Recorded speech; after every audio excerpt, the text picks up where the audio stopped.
Today, we're here to hear from Munya. I'll tell you a little bit more about him.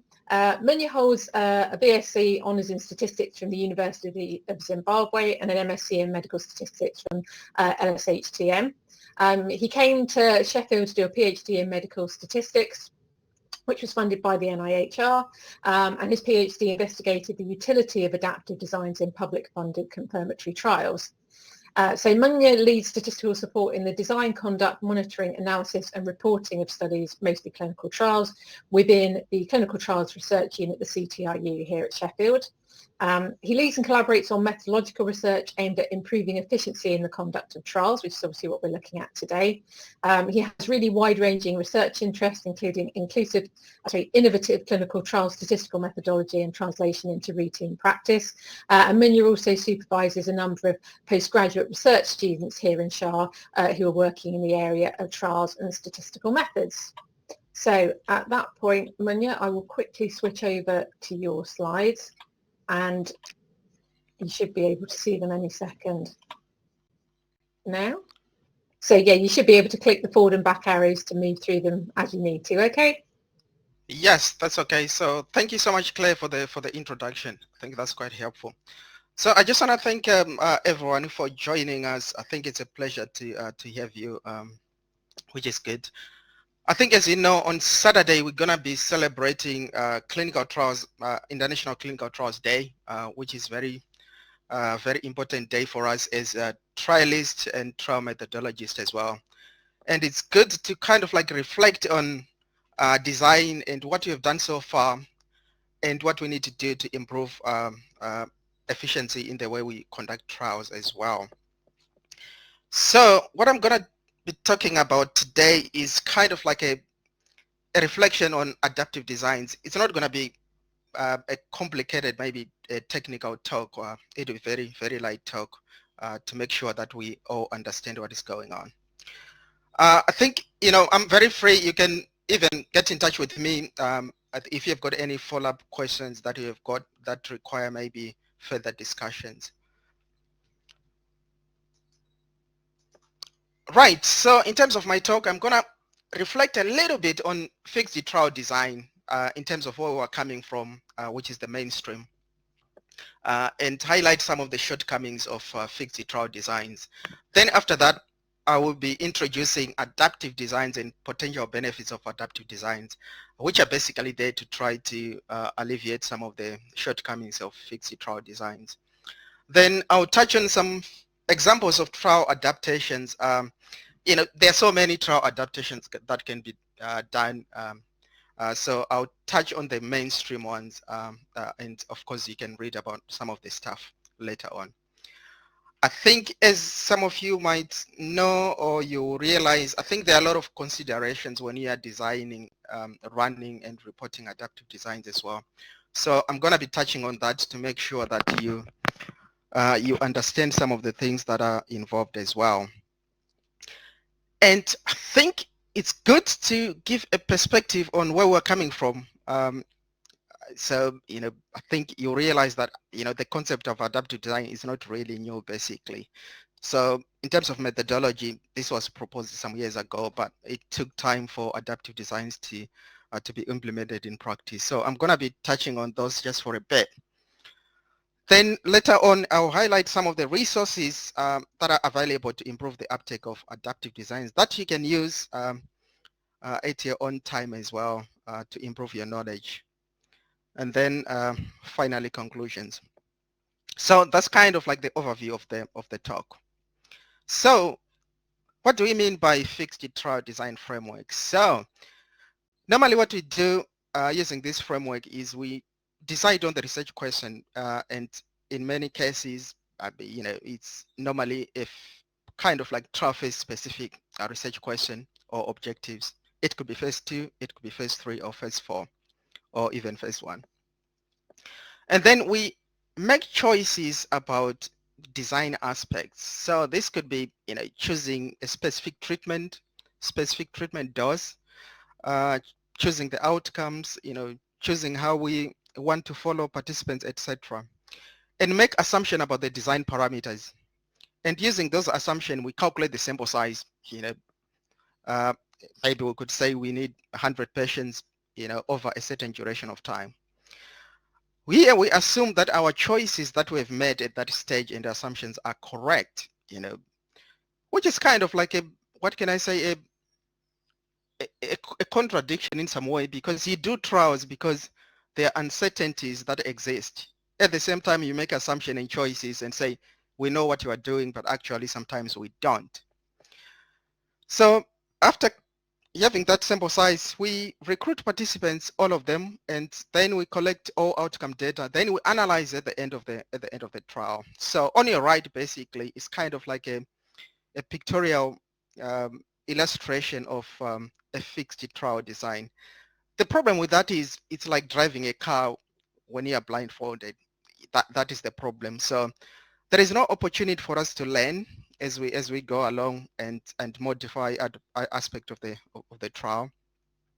So what we can actually do, the only thing that we can do at the end of the trial, if something goes wrong, is to conduct a post-mortem approach and say, oh, hang on, maybe the power is not adequate enough because maybe our assumption were not right, or the treatment didn't work because we chose the wrong dose or something along those lines, which is kind of like problematic. There are a lot of problems with this approach as well. First of all, you need to recruit all participants. So imagine you are in a pandemic and you're saying you need 1,000 patients and it takes you maybe 3 years to conduct the trial. You need to wait for those 3 years before you make a decision about whether the treatment works or not, which is problematic. So it's expensive, it's time consuming as well. So what can we do to try to improve it? There are so many ways that we can do to try to improve it. This takes us to adaptive designs. So the idea of an adaptive design is basically, it's basically like taking an insurance, basically maybe to protect yourself against, some unexpected events. So it offers controlled flexibilities to modify aspects of the trial design. So I'll talk about some of the aspects of the trial design that can be modified here. So we pre-plan the changes that we want to make when opportunity arise during the course of the trial. I think pre-planning is really key. It's not kind of like a validity issue in terms of statistical aspect. You can still design a trial which is fully flexible without planning adaptations, and the design still be valid, but the integrity of the trial can be compromised. So it's basically a condition for integrity of the trial itself, not about statistics, to be honest. So these trial adaptations, basically, they are informed by what we learn from the data that accrue during the course of the trial. So we learn as we go, and we prepare to change course if necessary. So on your right there is kind of like a pictorial summary of what an adaptive design is supposed to do. So basically we start from the same place where we set research questions and research goals. We think about uncertainties that exist that might impact on our ability to address the research question. Then we decide on trial adaptations that we need to consider to either address those uncertainties or achieve specific goals, and also think about the decision-making criteria. So I'll talk about some of the things that you need to consider when you are running these trials. So you start by recruiting a certain number of participants, not all of them. You analyze, accruing data. Then you decide based on those data in terms of the next course of the trial. It could be that maybe you realize that actually maybe I've got the answers already, so there's no need for me to continue. Or I need to continue but using a specific path in order to achieve a specific goal as well. You can repeat that process as long as necessary, depend on the feasibility of the approach and whether it's needed or not. I think one thing that you need to realize is it doesn't necessarily make any ineffective treatment effective. There's kind of like confusion in some people. They think maybe adaptive designs, they are there to address that. Not at all. If a treatment is ineffective, actually you might realize it very early on and stop the trial early, which is a good thing. So what are the potential advantages? I think the first thing is its flexible approach and reflects clinical practice, which is what we want. It's a robust way to address research questions. I think, it's more about, it's like driving with your eyes open. If something happens along the way, you need to think again and change your plans. So we can address research questions more relevant to patients and practice. There are a lot of economical advantages as well. You need less expected sample size and shorter trials as well. But I need to clarify this. It doesn't necessarily mean that for every adaptive trial, the sample size is going to be less. Sometimes you might require more sample size, than a fixed trial design. I'm talking about on average here. There's also a better use of research resources. We're talking about issues like patience and time as well. And as you will realize a little bit later on when I'm talking about different types of trial adaptations, there are ethical advantages and public health advantages as well. It helps us to make quick decisions so that, interventions which are effective and save the rich patients as quickly as possible. And those that are ineffective can be, removed from practice, or we know the answer quickly. Fewer participants can also be exposed to inferior treatments even during the trial. I've just only touched about some of the advantages, but there are so many advantages out there. So here I'm going to be talking about few examples that can be done. So you can trial stop the trial early because you've got sufficient evidence to answer the research question already. The main problem with trials is especially fixed trial designs that I've highlighted earlier. Basically, you ignore the evidence that is kind of like coming from the trial. Of course, there's a framework to monitor issues like safety. I'm not going to go into other mechanisms that are out there to monitor a trial for safety. I'm talking about statistical monitoring here. So there's a difference.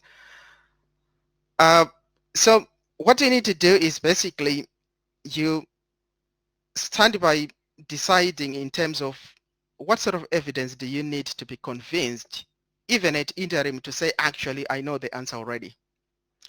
That is kind of like the main thing when you're running, trials with early stopping, especially using group sequential methodology.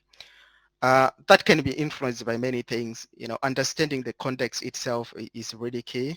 It's not only a statistical question, it can include different stakeholders as well. So it's really good for you to try to consult, with your colleagues, clinicians, sometimes regulators as well. They might have a different view about, what they view as, sufficient evidence, even at interim analysis. You recruit certain number of participants. You can do that in batches. It could be 2 or 3 interim analyses depending on the context. But in practice, you don't need as many. You don't need many interim analyses. Sometimes 2 or 3. But depending on the context, you might require more as well if it is worthwhile. And you look at the data, then you make decisions based on the data on whether you need to continue the trial because you haven't, it's not possible to conclude whether the treatment works or not. So it's kind of like straightforward, as you can see on top there.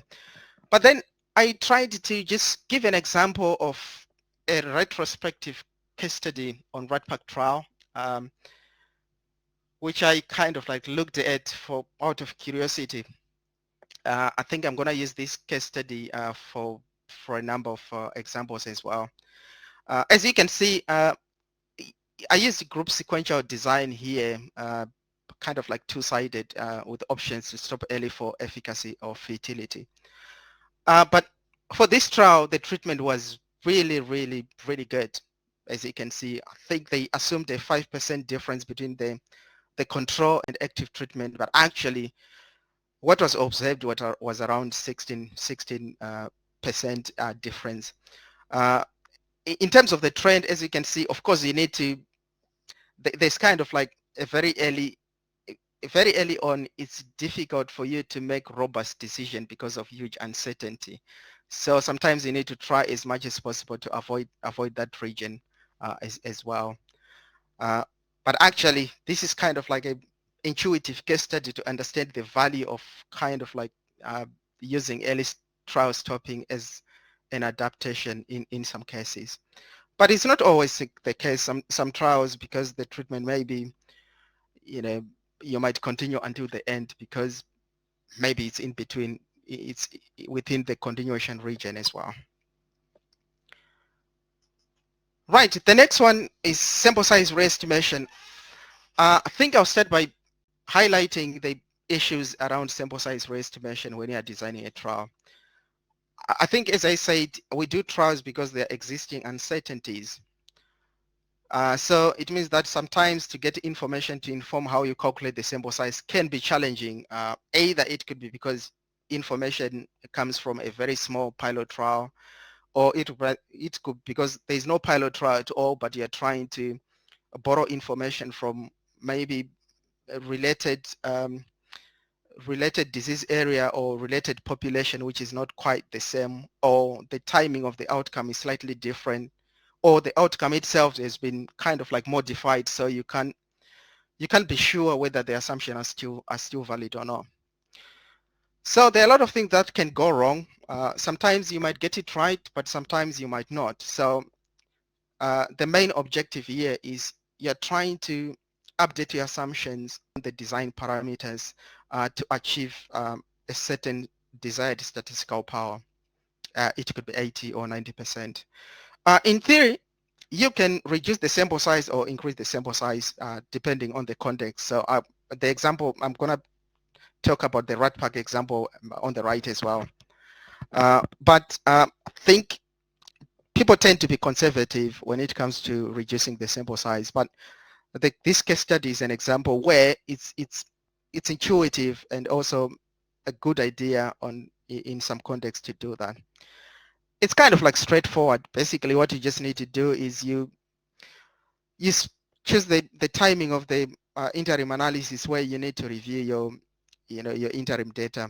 You re-estimate the design parameters that inform the sample size calculation. Then you update the sample size calculation accordingly as well to achieve a desired power. On the right, this is RATPAC as well. So it was a binary outcome relating to successful hospital discharge rate. They assumed about 50% hospital discharge rate, but actually what was observed in the control was much less than that. It was less than 20%. I think for statisticians, they know that the impact of that will be really, really massive in terms of the sample size. You'll recruit a lot of participants unnecessarily, which is reflected in the table below. So this is a table under different scenarios. Of course, you can estimate, design parameters using different approaches. So I was just trying to illustrate that, using different approaches, actually the decision would be to reduce the sample size, and the difference between the revised sample size and initial sample size of original sample size of 3,130. Sometimes it was about even 1,222, which is quite a lot. So imagine recruiting those additional participants, the cost and also ethical aspects related to it as well.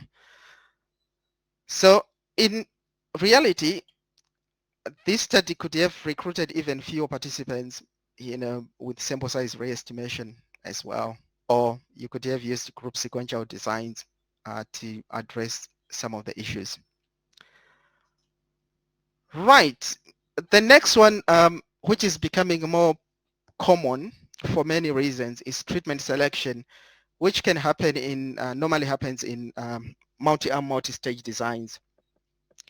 I think some of you, they know that there are cases where there are many treatment options may be available there that want to be tested. One option, if you are using fixed trial designs, is to just have all of them at once, run a multi-arm trial, recruit all participants, but you don't have an option to look at accumulating data. That has got many problems as well. There are situations where there are uncertainties around the treatment aspects. It could be that maybe you're not sure about the duration or intensity of treatment as well. It could be behavioral intervention where you're saying, you know, maybe one needs to have 10 sessions or 12 sessions, whatever, but you're not sure. What we tend to do is to, you know, use our gut feeling or some kind of like maybe justification and pick one or two and then run a 2-arm fixed trial or multi-arm in rare circumstances as well. If the treatment doesn't work after the trial, you need to go back to the same maybe systematic review or to update the evidence and realize maybe the pool of treatments is also, increasing. Now we have got 10. Last time you had 5, you choose one again. So it's not really efficient to do that. So one option is to try to have all these treatments, in a trial, use accumulating data to try to select those which are promising, to proceed with them for further evaluation, or drop those which are not doing well, or stop the trial completely because actually all the treatment are not promising at all, which can happen in some cases. I think we have got a current trial that we're running as well, like TRICEP, using the same methodology, but it's mainly about a device trial. So it's about intensity and the duration of the treatment, which is really, really key. So this approach can be implemented in a specific trial phase. It could be confirmatory, or it could be in phase 2, or you can combine multiple phase objective in a single trial. So you don't need to kind of like wait after phase 2 to start designing the trial again. And participants who have contributed to phase 2 can be included as well in phase 3. So there are different ways to design it and also to improve efficiency within that design. There are so many examples. I think I'm going to talk about PANDA later on. There are so many examples that you can read to understand a little bit more in terms of the practical aspect and statistical issues as well. Right, the fourth one is treatment selection. It's population selection. So I think, as you know, there's kind of like increasing demand for us to be diverse and inclusive when it comes to trial.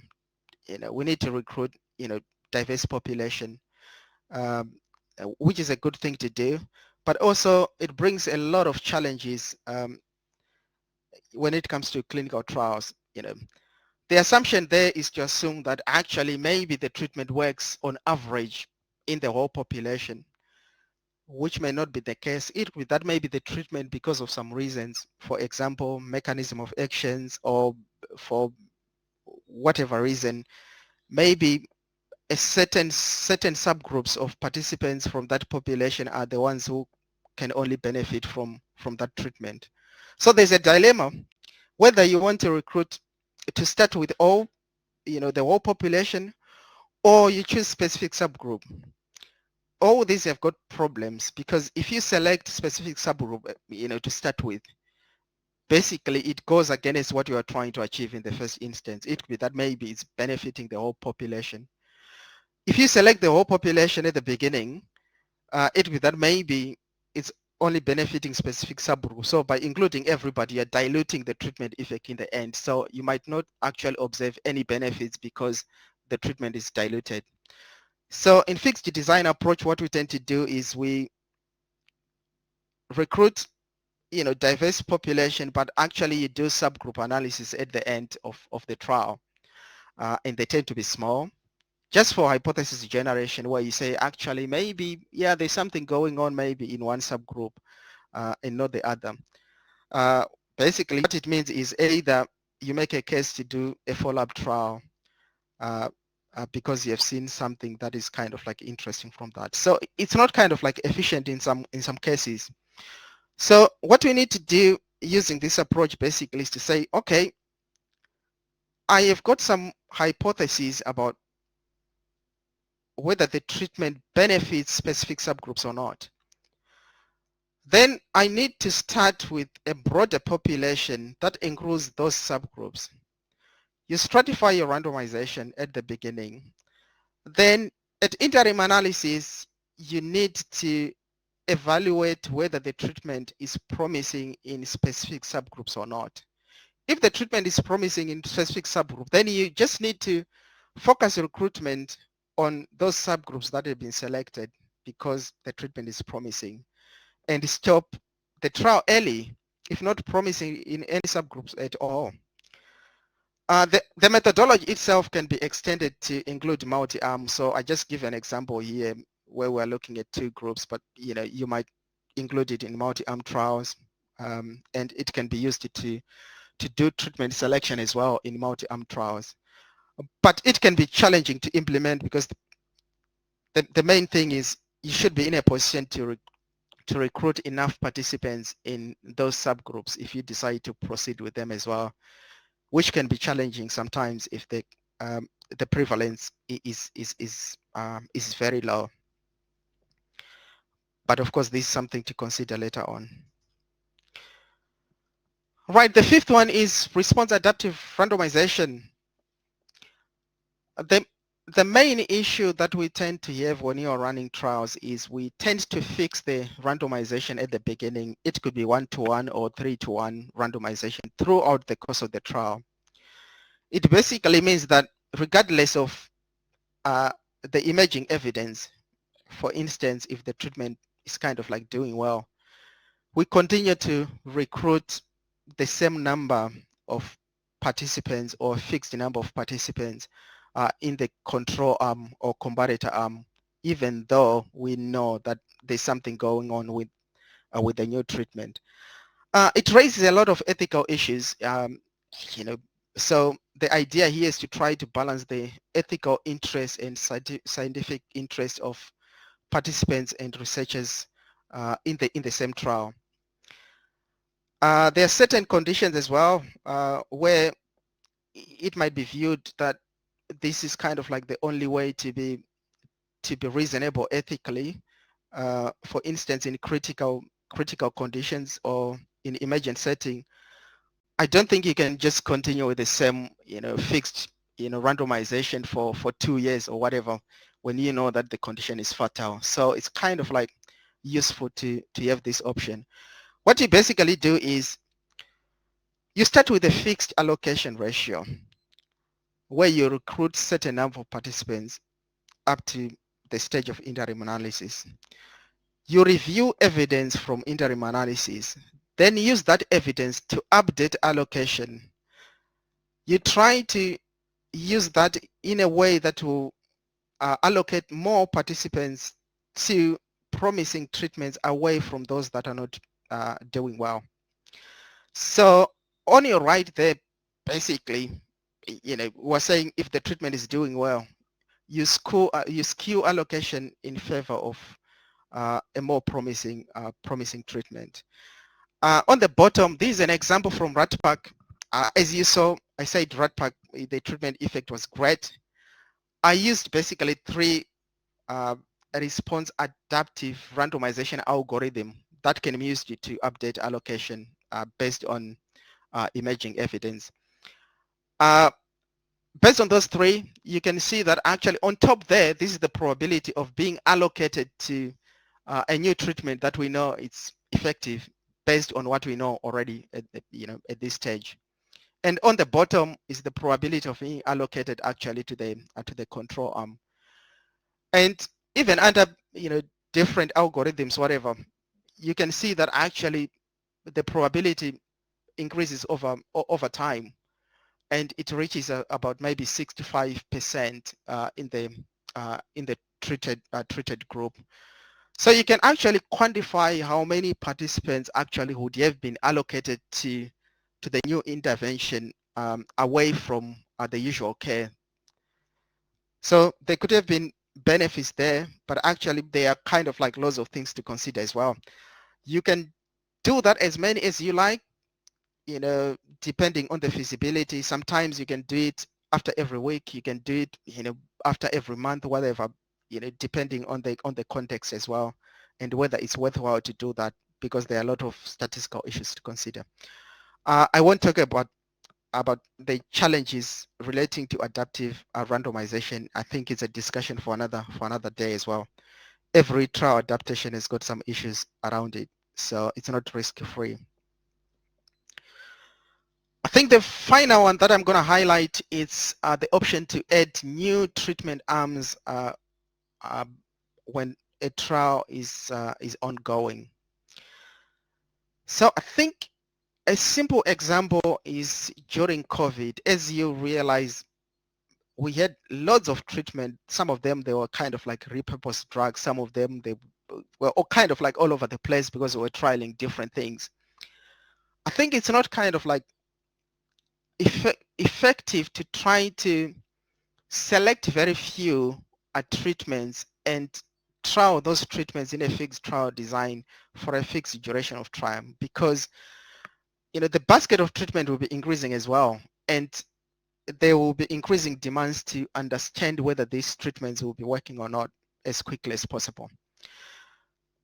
So it's challenging to evaluate treatments in rapidly evolving clinical environment with many treatment options, and the option to add is one way to accelerate the evaluation of emerging treatments. And it's one way as well to adapt to this changing environment by allowing new treatments to be added to ongoing trial. This can be done. You can start by 2 or more treatment arms at the beginning. It depends on the context.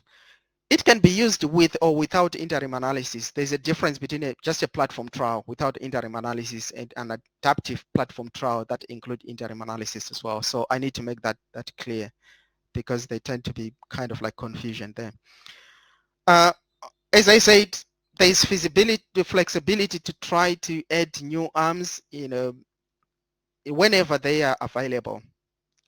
And the decision to add a new arm during the course of the trial can be influenced by interim analysis or external information. I think a simple example is you might start with let's suppose it's a drug, and you start with 2 or 3 doses, 2 milligram maybe per day, 4 milligram and 6 milligram per day. Then you realize at interim analysis, but actually you haven't included a 5 milligram dose, but actually, given what you have observed, there are kind of like maybe signals to show that actually it might be a useful a dose to include and trial as well. So at that point, you might make a decision to say, instead of waiting until the end, we just need to include that dose as well. The advantage of that is you will have a shared control, but the control as well might change during the course of the trial. So you need to be in a position to adapt to the possibility of changing the control during the course of the trial. There are a lot of practical and operational issues that are involved that I won't talk about as well. Right, so in summary, what I can say is, trial adaptation can be considered in a trial cycle at different stages. It could be, start population, sample size, randomization, treatment delivery, etc. And a trial can also have multiple trial adaptation depending on the goals and uncertainties that you're trying to address. And there are so many trial adaptations that are out there, but I'm not going to talk about them. There are so many considerations when it comes to adaptive trials. Adaptive designs are not for every research question, so it depends on the research question that you are addressing So think carefully about the research question and whether the adaptive designs, it's relevant for that research question. The need for an adaptive design is dictated by, as I said, research question, existing uncertainties, and the goals one wishes to achieve, and most importantly, the feasibility of it. Sometimes you might realize actually an adaptive design is a good idea based on the research question and what you want to achieve, but actually it's not feasible to deliver. What is important as well to think about is, I think you can't address every uncertainty in a trial. That is kind of like impossible to do. So what you can do, try to prioritize key uncertainties and goals that might influence the success of the trial, and focus on key trial adaptations that are related to those uncertainties and goals. Try not to overcomplicate trial adaptations and keep it manageable and simple for people to understand and to implement as well. The statistical aspects might in some cases, there are statistical challenges that you need to solve, but you don't need to worry about those things. Statisticians, they'll need to worry about those ones and scratch their heads. Following on that, you need to explore the feasibility of implementing adaptations. So, of course, you need outcome data to inform those trial adaptations. The question is, what sort of outcomes do you need? Are they observed quickly enough for you to act on the data to inform trial adaptations? Sometimes you might use immediate outcomes which are not primary outcomes, but they need to be informative of the primary outcomes that you're actually interested in. They don't need necessarily to be biomarkers per se, but they just need to be informative, correlated to the primary outcomes. You need to understand recruitment rate as well, and the data sources that you're going to be using, because sometimes you might realize that actually it's impossible to try to adapt because of the way that you are collecting data as well, or the way the treatment is being delivered. So you need to carefully consider those. I think some of the things that people they take for granted is thinking about how the adaptations might interact with the overall trial goals. So there are situations where, let's suppose you are in a context where the evidence that is already there comes from very small trials. Even though there's kind of like signals of kind of like promising treatments, whatever, people don't believe it because they're saying, hang on, there are small trials, we need bigger trials.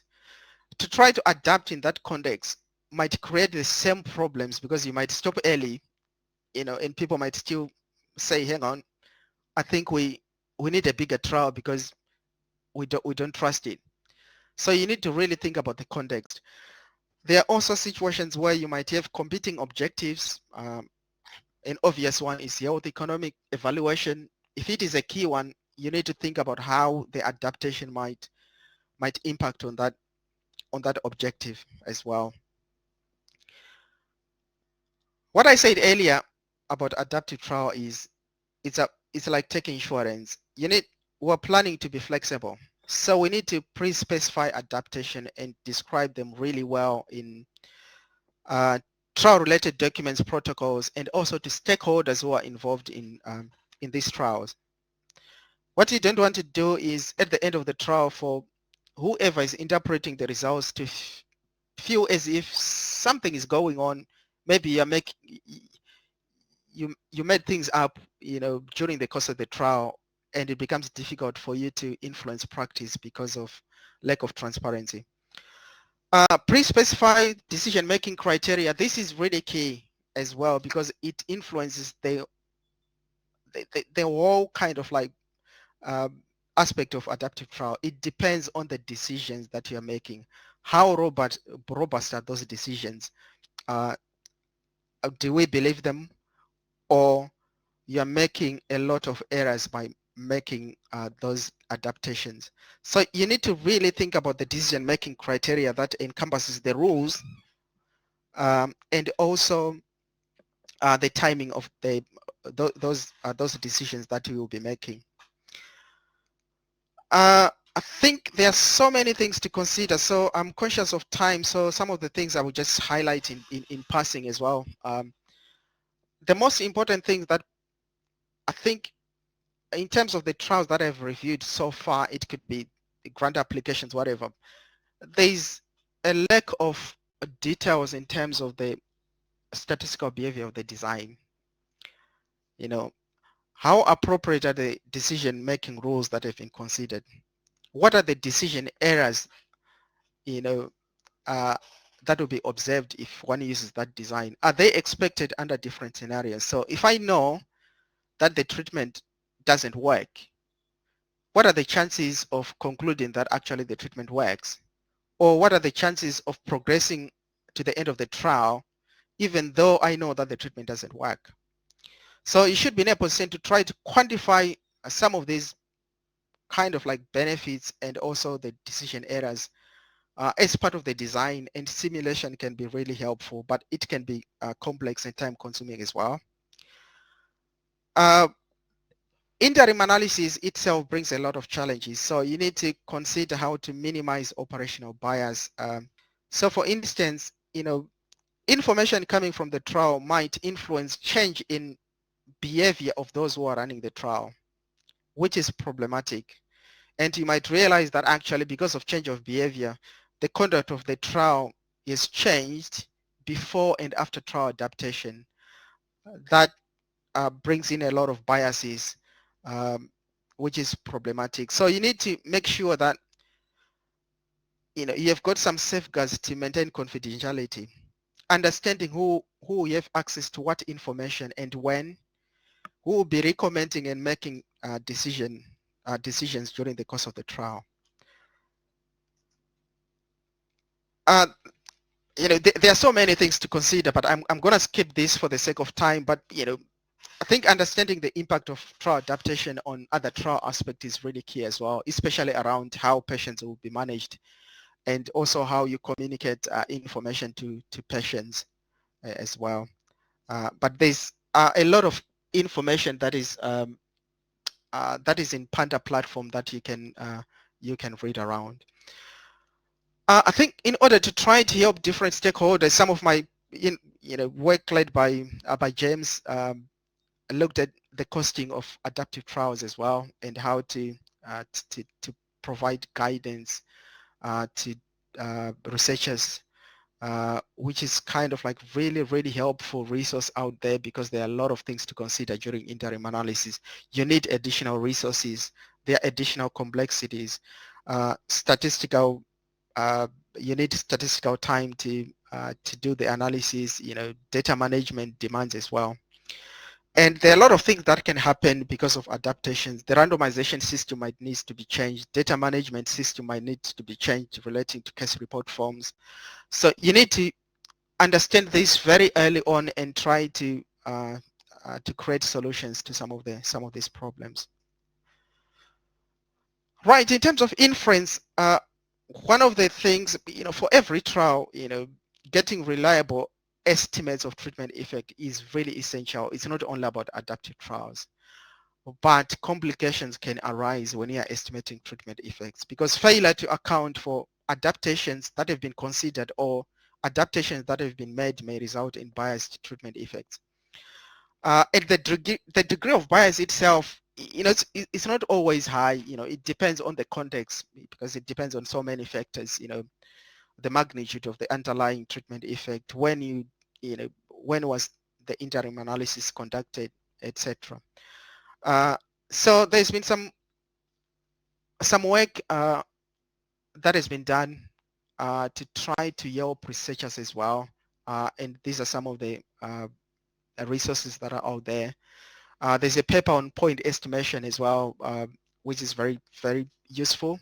Sorry, I've got conflict of interest, so I can't say it's brilliant, but it could be useful, because it goes through some useful examples as well, and giving some code which can be helpful to statisticians as well if they want to implement some of the methods. Some methods exist, but it's an area of ongoing research. So, you know, you need to understand that sometimes it's, you know, methods might not be available. But simulation might help you as well to understand whether is it necessary to adjust for biases or not. Another thing that you need to consider is about the reporting of adaptive trials. You know, it creates additional demands when it comes to reporting. So we created a reporting guidance, which is an extension to the consult statement to try to help researchers as well. So, you know, please feel free to have a look at it.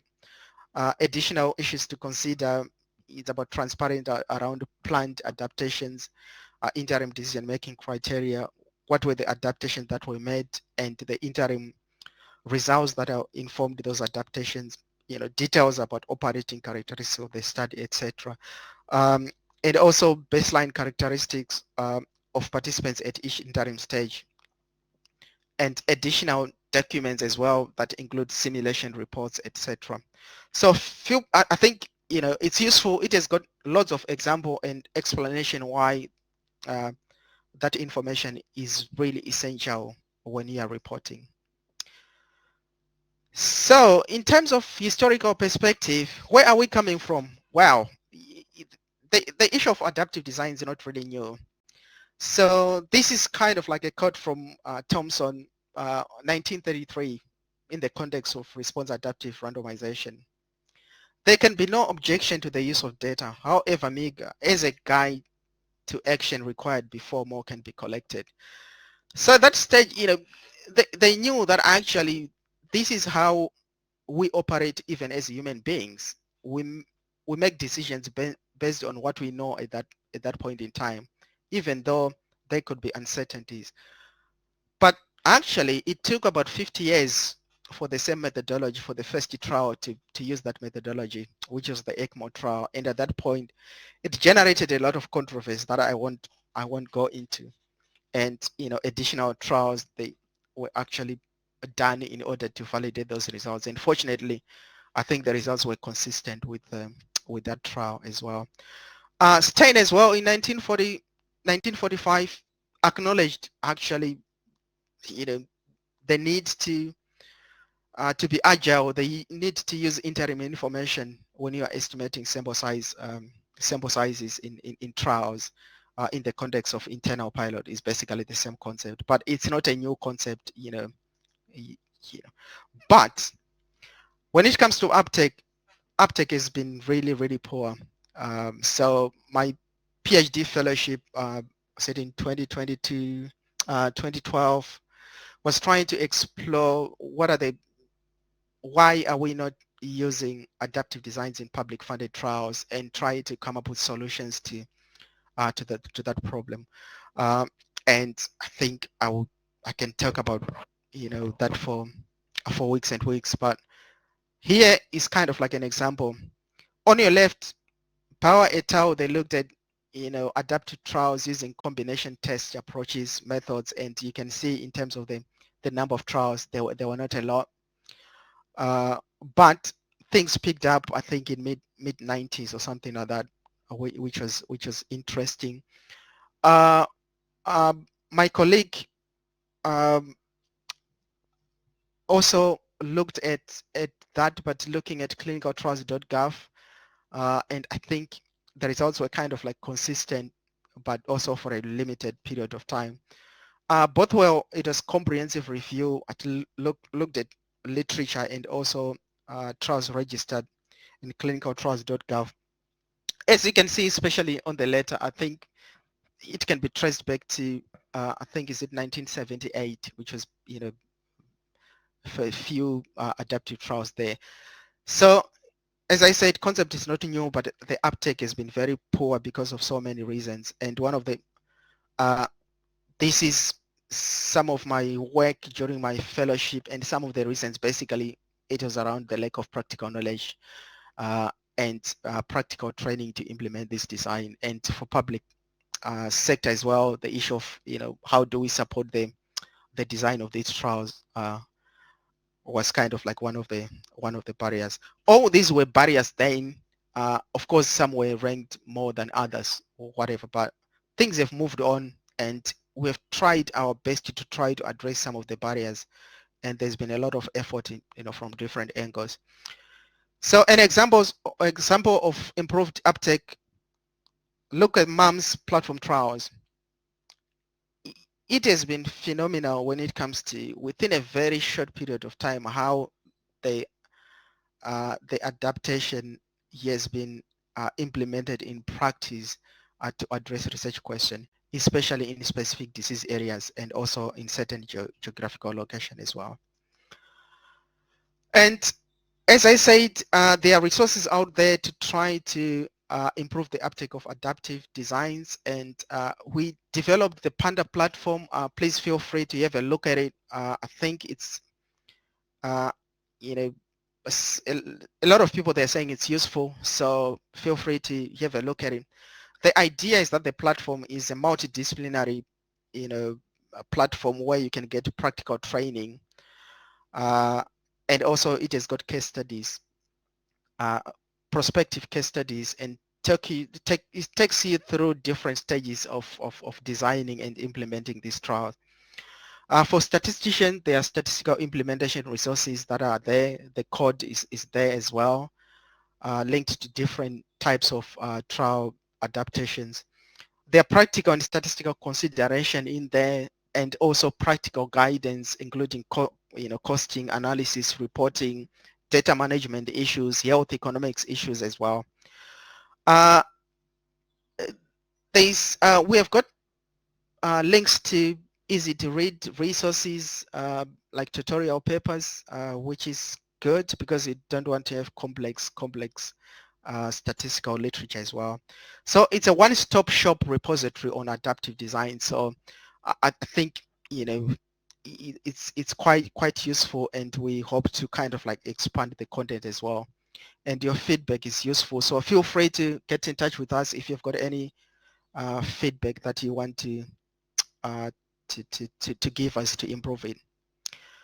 So finally, what I can say is I think adaptive designs can be very, very efficient when used appropriately, but they are not risk-free. There are also risks associated with adaptive designs, and you need to understand this risk. And there are several considerations as well that brings additional complexities when you are trying to implement adaptive designs. So try to use available resources and guidance, to improve your knowledge and experience of adaptive trials. There are opportunities to use these in our routine practice when you are designing trials. I think we've got, a number now within the, Sheffield Clinical Trials Unit, and we're also supporting other researchers, which is good.